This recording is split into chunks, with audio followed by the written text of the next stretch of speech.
سه برادر خودم وفات مقصد دورش کردم، مقصد کفنش کردم. سه برادر مقصد اما هم نتونستن بروین، برای حجت اوکراین داشتن، برآمدن نتونستن اوکراین. خیلی خونه بودن، اسکوگا اومد زد مقصد بمبا. در این صحبت سخن از تاجیکان می رود که در یک سال اخیر در پی حمله های هوایی روسیه به شهر خارکوف کشته شدند. این قربانیان از زمره هزارها زادگان دیگر تاجیکستان بودند که تا ماه فوریه سال 2022 در اوکراین کار و زندگی آسوده داشتند. اما اکنون گروه بزرگی آنها در کشورهای دیگر فراری و برخی در یک گوشه خاک اوکراین به خوابی ابدی رفتند. شماری هم تا امروز زیر تیر و تفنگ و در بر مردم آسایشته اوکراینی راست ایستادند.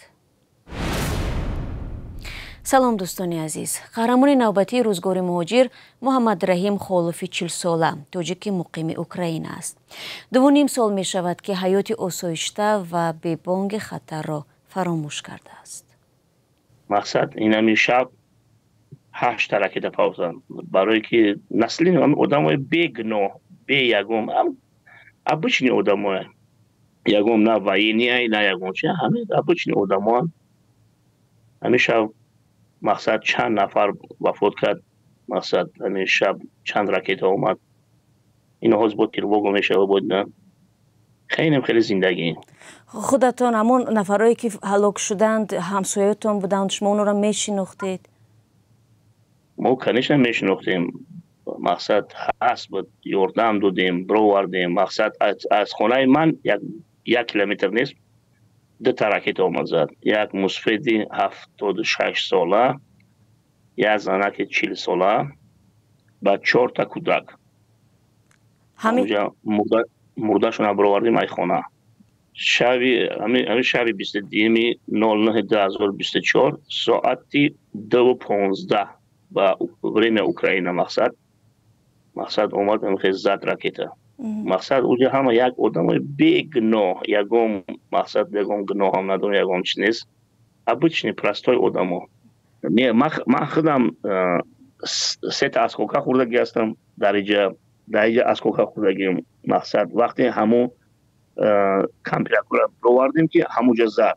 مقصد ماشین غضب خوردگی است. مقصد ماشین چی کردگی است. مقصد اسکوکا خوردگی. خودم 3 تا اسکوکا خوردگی در کتفم. شما در بیمارستان بعدن معالجه گرفتید یا چی؟ نه بسیار همونجا مقصد دکترها جاش در کشیدن گرفتن اسکوکا را. مقصد ای کتفم مقصد زریزت کردن خونه در لیچینی خونه کردم. مقصد بالینسات جون نبود. مقصد جون نبود در خونه. اما دکتر می اومد هر روز میرم پریوس که میکرد میرم هر روز.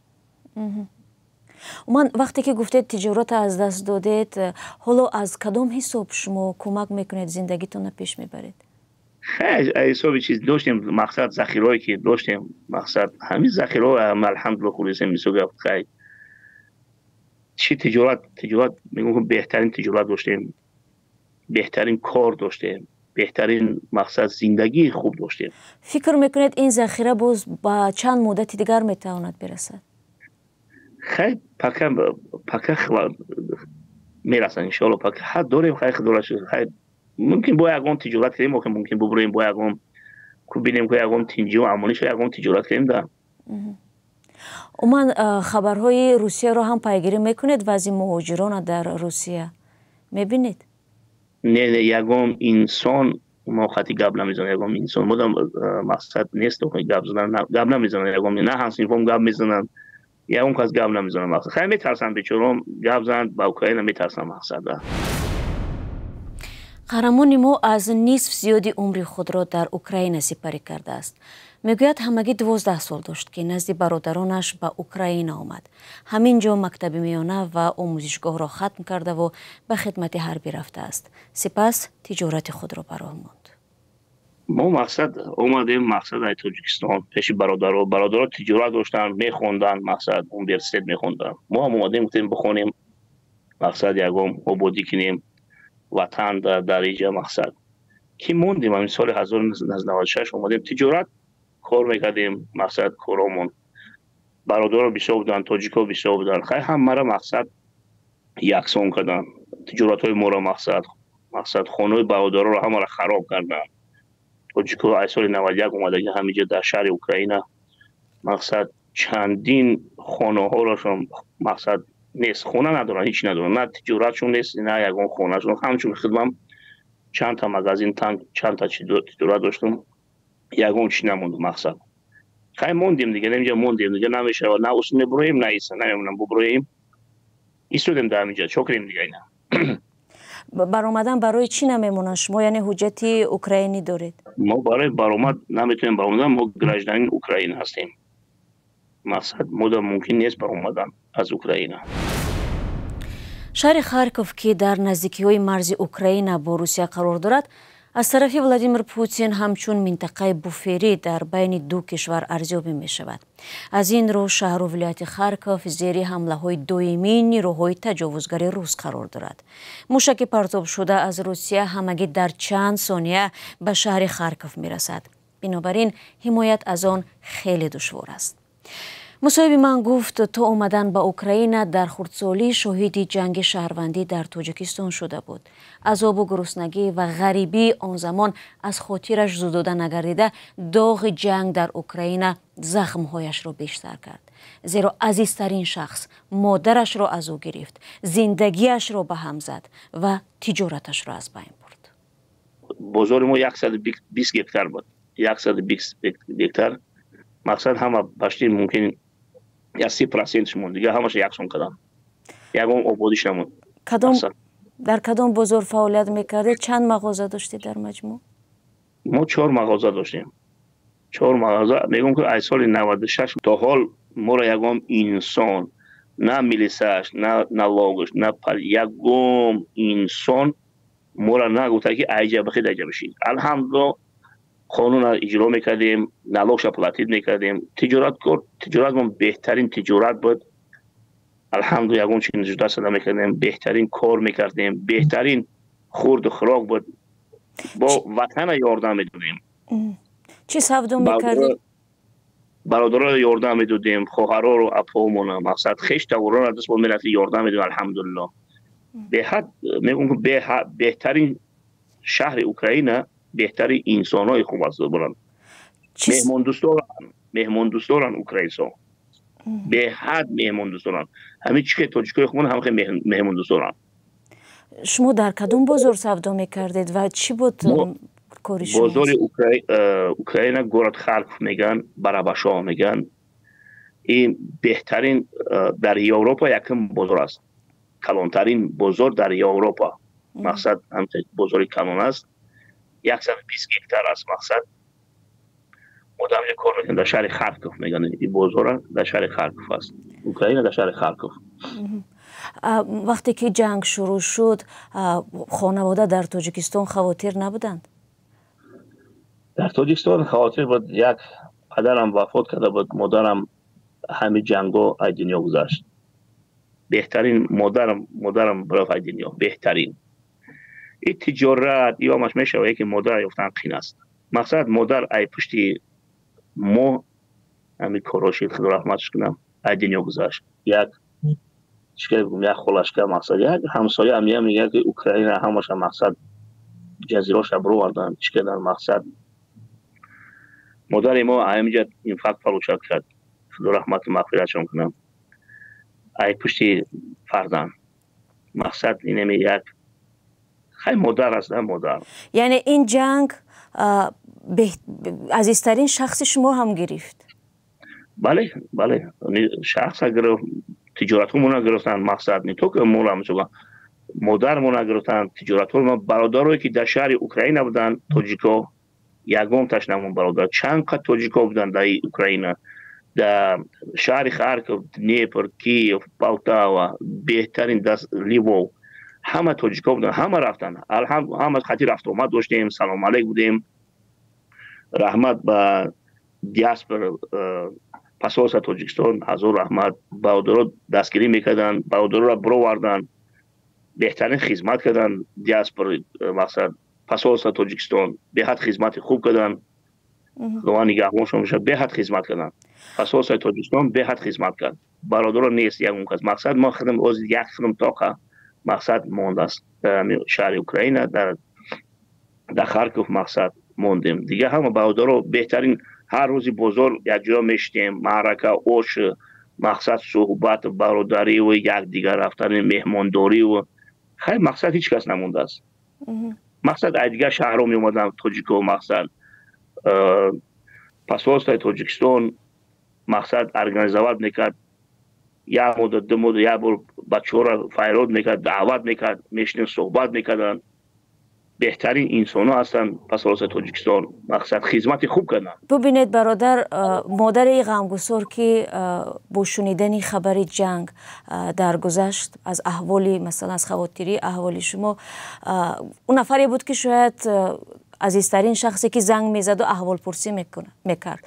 بعدی درگذشت مادر کی به شما زنگ میزند و میپرسد که در این شب و روز در آتش جنگ شما چه احوال دارید؟ میپرسه، خواهرام میپرسه، اپام میپرسه. الحمدلله خیلی مادرم هر سحر زنگ میزد، هر سحر ساعت 4-5 زنگ میزد. مقصد در چیکار بوری، چی زندگی داری، یکم تشنه گشنه.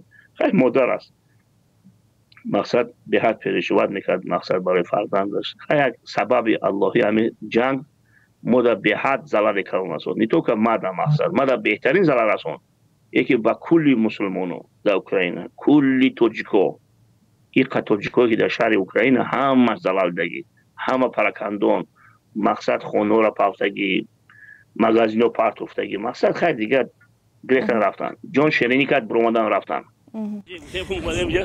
زاد ایراوی ماشین چه زاد سنجا زاد پول نسی بلا نه پسند دوای بوتیم بور میبره که بخش نمیمونم بگذاشتنی خیلی آفیس نده مود بگیرم. ای هموطنی عزیزتر از جان، ای یوسف امروزین کنعان، بیرون ز وطن چه حال دارید؟ بیا و از روزگارت ما را آشنا کن. بینندگان عزیز، اگر شما دور از تاجیکستانید و از نازکی‌های مهاجرت آگاه هستید و می‌خواهید دیگران نیز بدانند، از این برنامه برای شماست. روزگار مهاجر، مطابق شوی به محیط نو، قصه‌های انسانی و سبق‌های حیاتی. در اوکراین بیشتر آن شهروندان ماندند که یا امکان بیرون شدن ندارند یا برایشان اجازت خارج شدن دادن نمی شود. اکثرا تاجیکان در شهرهای خارکوف، زاپاروژه، ادیسا و کیف در ماندند. با مردان تاجیکی که حق اقامت دائمی دارند یا شهروندی اوکراین را گرفتند، اجازت بیرون شدن را نمی دهند. بر اساس قانون‌های اوکراین، مردان از 18 تا 60 ساله برای حمایت کشور جلب می شوند. مصاحب من گفت او نیز دعوتی رفتن به جنگ را گرفته است ولی قبول نکرده است. ما را دعوت کردن، ما گفتیم ما مقصد نمیکنیم. یعنی مجبوری نیست اینی که میبرن؟ نه یکم مجبوری نیست. جلانی هست برای مقصد خیلی گراجدان اوکراینه. در کم مملکتی باشیم مقصد وجود هم مملکت اگر تو وجود گراجدانی کس کدای تو گراجدان سمیزگم. اومدم مثلا ما جنگاور نیستیم، ما همچون تجارت همچون ما چسب پریمات هستیم. مقصد ما تجارت کار هستیم، مقصد ما پریمات چسب پریمات افسر نه پریمات داریم. مقصد برای آدمای پریمات ما یکم مقصد نه جنگ میکنیم، ما آدمای صلح هستیم. یکم یاردم شاید میریم یکم یاردم میتیم. اینه مقصد همین عذاب خدم دیدگی هستم. مقصد در تاجیکستان سال 1991 تا 92 مقصد گشنگی هم دیدیم، مقصد پولیچ هم دیدیم، بکرتگی هم دیدیم، به همه جد مقصد دیدیم همیشه. میشه که اولی روانتون میکنم پدولای هستن که کودکو 2 هفته 3 هفته آب نداشتن. مقصد همین پیش خونم ده آبی چشمه است.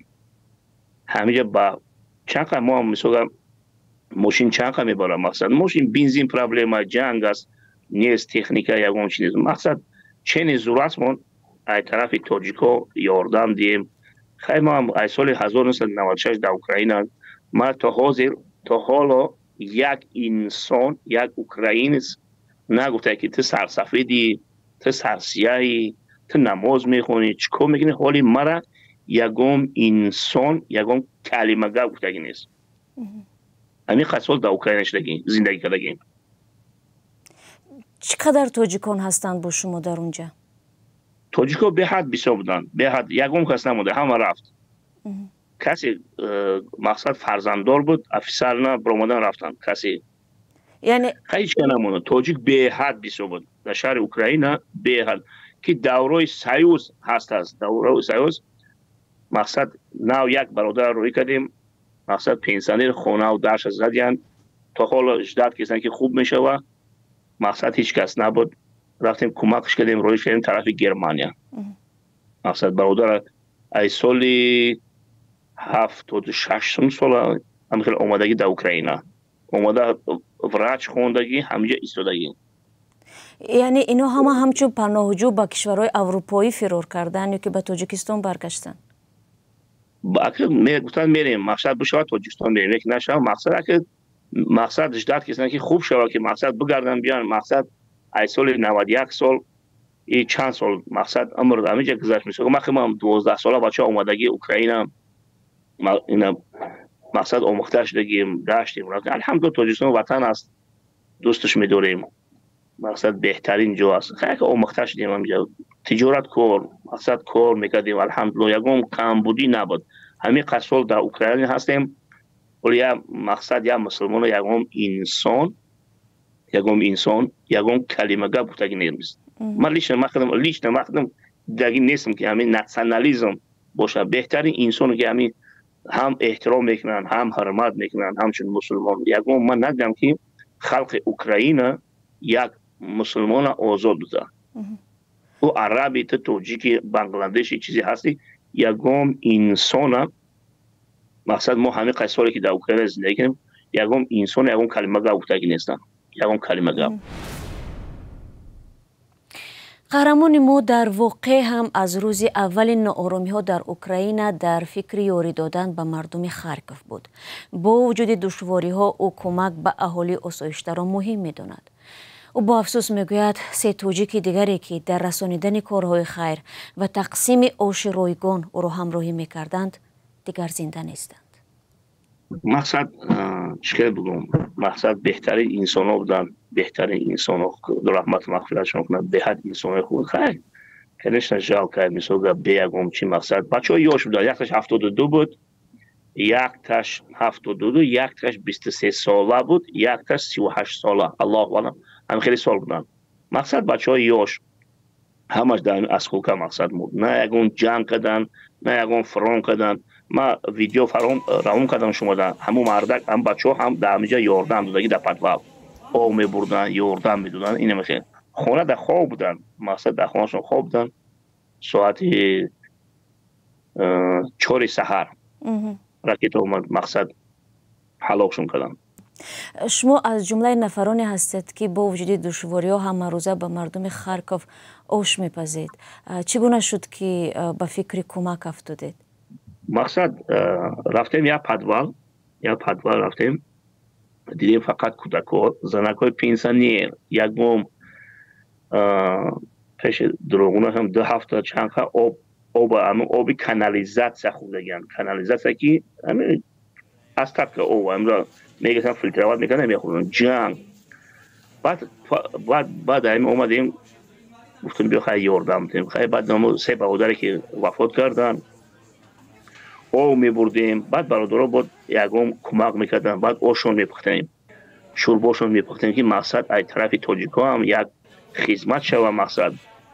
مقصد این قمر را دستگیری کردن، این قمر را نان مقصد نان دادن، خانه دادن، الحمدلله تجارت من دادن. خلق عذاب کشیدن. یکم نه وینی هست در اوجا، نه یکم مرد، فقط زن مقصد کمپیر همین زنک‌ها و فرزند کودک‌ها است. دیگه یکم کس نیست دیگه. در پدوال نه وینی است نه هیچ کس، فقط همین ابشنی آدم‌ها است. یعنی همین وضعیت تا کنون هم ادامه دارد؟ همین یک تریبوگا میشه و قانون است که مقصد در پدوال باجوشین. میگم که اینمی روام کردم ویدیو شما تماشا کنید. ویدیو چند مقصد 6 تا دامی که مقصد 12 ایتاژ دام، یکم چیش موندگی نیست، کلش همش دام درو موندگی، کلی زن و فرزند. شما برای کمک چند دک آش میپزید؟ برای دیگه سال 2000 مقصد نچرا وینا میکردیم، قریب 100 کیلو برنج بپختیم یک روز. 100 کیلو 80 کیلو مقصد تو همین بسیار 140 کیلو پختیم. مقصد آدم یک بونه قشلاق رفتیم.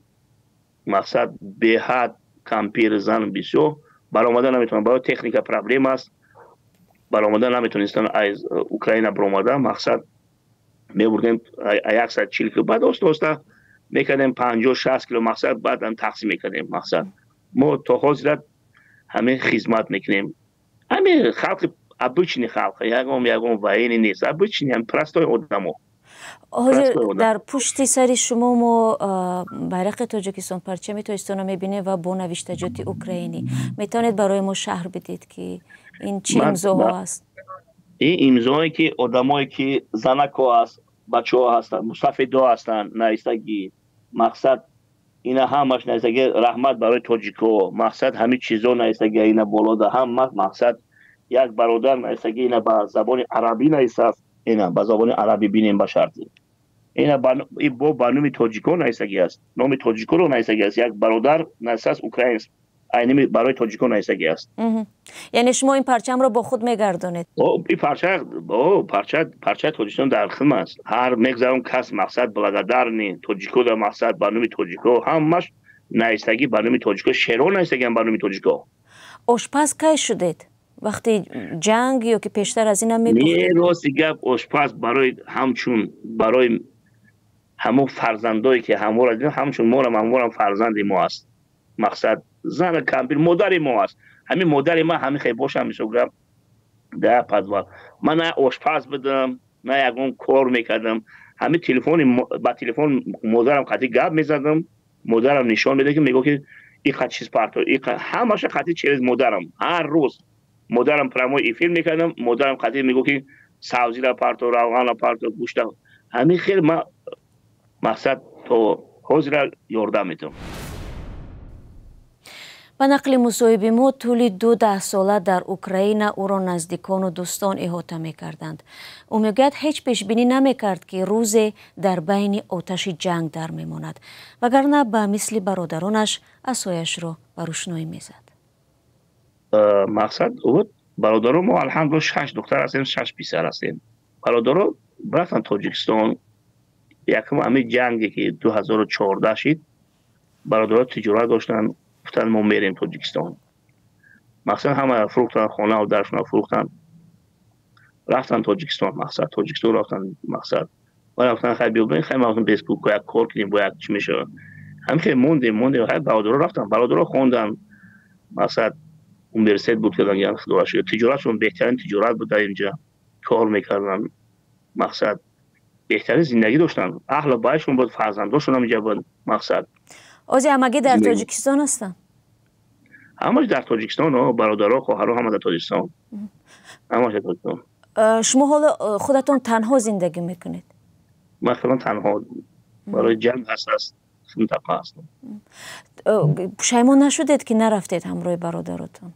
خیلی پشیمون میشیم. مقصد اوزی پوزنه.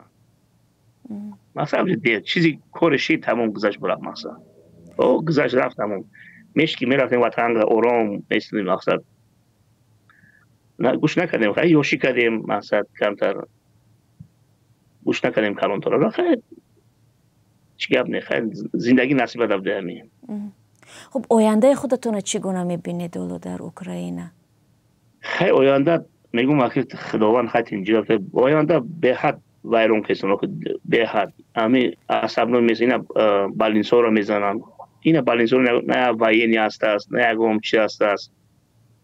این تلوگا شنیدید؟ این تلوگا شدینا. این هاوز هم تلوگا باید هم باید بچه‌ها ها پدوالدا. این شنیدید؟ این شنیدید تلوگا. شما هم حالا باید بروید به پناهگاه. نه که میرم. این مکان ما میشه ما خونه زمینی هست. میشه خونه زمینی کسی اتاج هست. در اتاج مقصد با قانون حکومت باید پدوال بدهد. با قانون حکومت.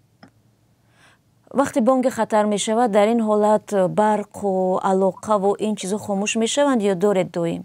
نه خاموش می شود. نه شکرانه الله خداوند بهترین مقصد میل برد ما خیلی بگم بهترین انسان است. مقصد همین قد همین مشکلی که در اوکراین است همین مشکلی مقصد خود گنراتور میموند که یک مقصد همین چیزا را بهترین انسان است میگورن بهترین انسان است همین جنگ است همین چیز شهر فقط نگاه میکند فقط خدمت خلق است بهترین انسانی بالکه از سفارت هم از وضعیت شما آگاه میشوند زنگ میزنند تماس میگیرند مقصد پاسپورت تاجیکستان رحمت برادر مقصد بهترین زنگ میزنن یک هفته 2 هفته زنگ میزنن میپرسن کی هست است یگون کمک در کار است یگون خدمت در کار است میپرسن مقصد هست بودی که هم برادرها که همه پاسپورت و خدمت کرد مقصد هم برادرها روی کردیم همه خدمت کرد مقصد ماشین روان کرد از طرف پاسپورت و مقصد خدمت کرد کمک کرد پاسپورت و دوستان عزیز طوری شما هم شاهد بودید در جریان صحبت ما با محمد رحیم چند دفعه بانگ خطر بلند شد. قهرمان ما هر روز با چشمانش مرگ را می‌بیند. او درک می‌کند که در چنین شرایط هر لحظه می‌تواند برایش روزی آخرانی حیاتش باشد. حالت خودم چی بگم جنگ است. مقصد اجداد سنا می‌کنه ایکی جو میاد تیپ تاپور. هیچ که اجداد سنا می‌کنه. برادر ما خوب بود در خانه‌اش. مقصد اومد راکت در پیش خانه‌اش زد مقصد. هیچ که اجداد سنا می‌کنه. میگم که یگم جای واینی نیست یگم این واینی باشه یگم مقصد چی باشه ابیچنی آدمایی که پرستوی آدما نه یک از کار دارن اما نمیفهمن مقصد براون مقصد وطنشون پارتویم براون طرفای اروپا مقصد ایتگم نمیفهمن هست آدمایی که گوداکو بسیار مرده‌اند مقصد بگناه یگم گناه نیست یگم کسی یگم چی نیست وقتی که انسان میداند که هر روزش میتواند در این شرایط روزی آخران باشد بیشتر درباره چی میاندیشید؟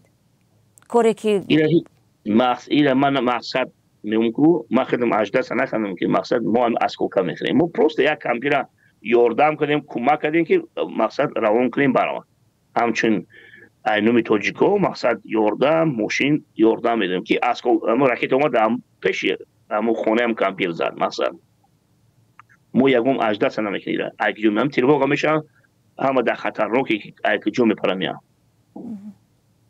یعنی شما توکل به خدا دیگر زندگی میکنید فقط به الله فقط تکیه به الله با یگم چی دیگه فقط به خداوند دیگه یگم چی هیچ که اجدا سنا میکنه اگه جو میاد چی میاد میگم فقط میرنی نرودم بام بیت کسر میرنی نرودم یگم واینی هم نیست یگم چیز هم نیست هیچ کس نیست اینا میگم روان کردم شما در چندین اتاژها چندین مرده ها همش کودک است یگم مردم نیست همش کودکان زن و کودک است با این همه قهرمان ما امیدوار است روز آتش جنگ خاموش می شود و او به تاجیکستان آمده و برادران و خواهرانش را با آغوش می گیرد ولی یقینا کتفان تیر خورده او و دستانش که دهها جسدهای آغوشته به خون را روی خاک گذاشته است خاطرات دهشتناک این سالها را برای مدتی دراز از یاد و دلش نمی برارد. با تمنای پایداری صلح در تمام دنیا نشر نوبتی روزگار موجی را پایان میبرم. اگر فکر میکنید که قصه زندگی شما نیز برای بیننده جالب و مفید است پس به استحاله مهمان برنامه ما شوید. تشکر برای همراهی عزیزان. تا دیدار نوبتی خود را احتیاط کنید و خدا نگهبانتان.